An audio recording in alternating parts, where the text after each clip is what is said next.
মন্ত্রী, প্রচন্ড শীত পড়েছে না? হুজুর, এটা মাঘ মাস, শীতের দাপট তো একটু থাকবেই হুজুর। মহারাজ, কথায় আছে না, মাঘের শীত বাঘের গায়ে, অর্থাৎ বাঘও এই শীতকে ভয় পায়।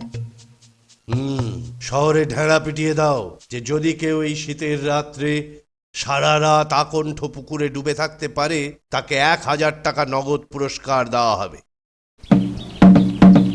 শুনুন শুনুন মহাশয়রা, মহারাজ কৃষ্ণচন্দ্রের আদেশ হলো, যদি কেউ এই মাঘ মাসে সারা রাত পুকুরে ডুবে থাকতে পারে তবে তাকে নগদ 1000 টাকা পুরস্কার দেওয়া হবে।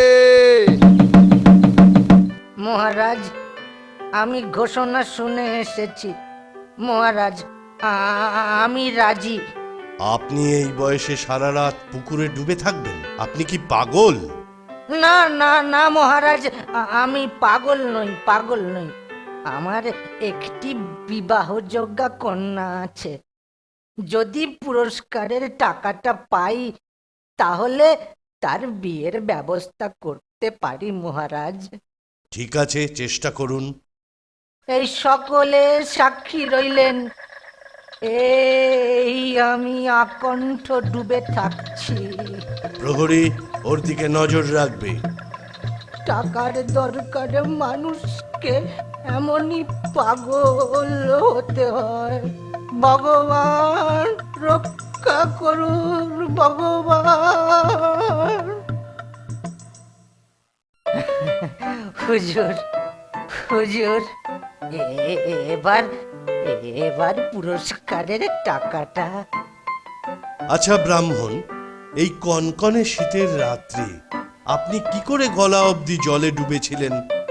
মহারাজ, মহারাজ, আকাশে নক্ষত্র টিপ টিপ করে কেমন জ্বলছে তাই দেখতে দেখতে রাত কেটে গেল।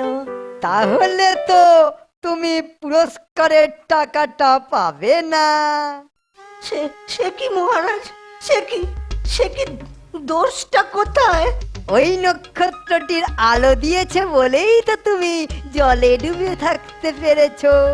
হে ভগবান, হে ভগবান, এ কি বিচার, হে ভগবান। নিয়ম অনুসারে ওই সময় আলো বা অগ্নির তাপ নেওয়া নিষেধ, তাই তুমি ঘোষিত পুরস্কার থেকে বঞ্চিত হলে।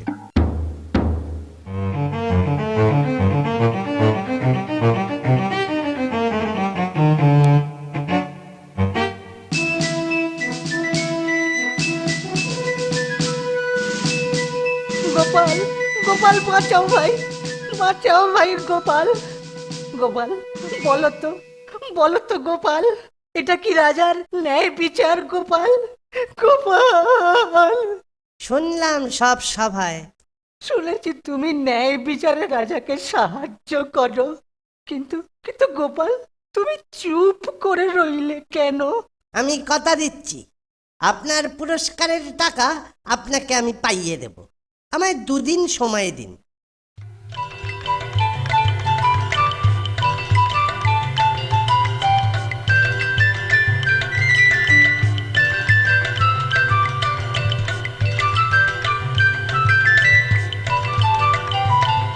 মন্ত্রী, আজ গোপাল অনুপস্থিত কেন? পেয়াদা পাঠাও। পাঠাচ্ছে হুজুর। পেয়াদা, গোপালের খোঁজ নিয়ে এসো। জি হুজুর, এক্ষুনি খবর আনছি।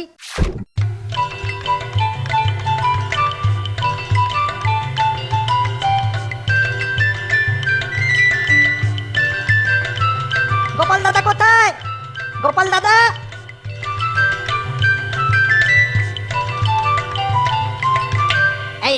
এই যে কি করছো? রাজা ডেকেছেন, এক্ষুনি চলো। তুমি রাজাকে গিয়ে বলো আমি খিচুড়ি রান্না করছি, রান্না শেষ হলেই তবে যাব। আরে এইভাবে কি খিচুড়ি রান্না হয়? ও তুই বুঝবি না রে বাবা, যা করছি সভায় গিয়ে সব খুলে বল। কি এই অদ্ভুত কাণ্ড! আমি এক্ষুনি গিয়ে বলছি, যাই যাই, এক্ষুনি যাই।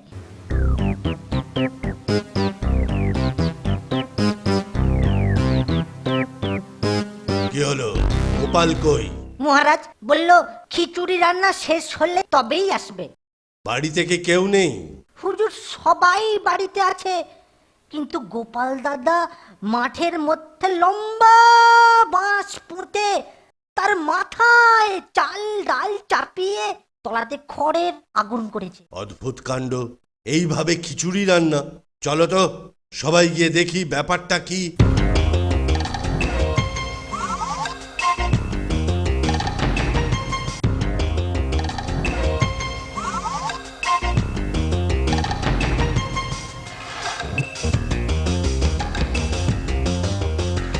গোপাল, তুমি বাড়ি ছেড়ে মাঠে কেন?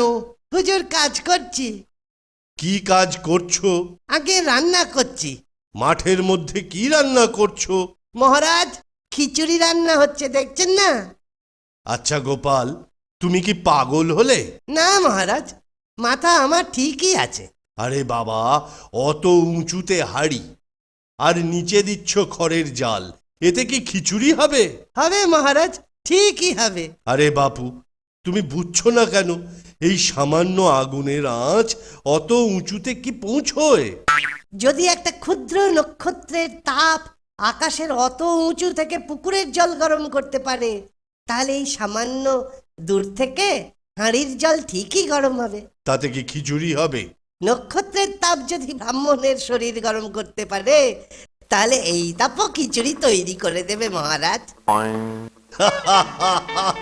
বুঝেছি বুঝেছি, ব্রাহ্মণ নিশ্চয়ই তোমার শরণাপন্ন হয়েছে। ও কথা বলছেন কেন? ও রাজার ন্যায় বিচার চেয়েছে, ওর চাওয়াটা কি অন্যায়? তুমি কালই ব্রাহ্মণকে নিয়ে রাজসভায় আসবে, আমি ঘোষিত পুরস্কারের টাকা দিয়ে দেব। ধন্য গোপাল, ধন্য তুমি, ধন্য ধন্য।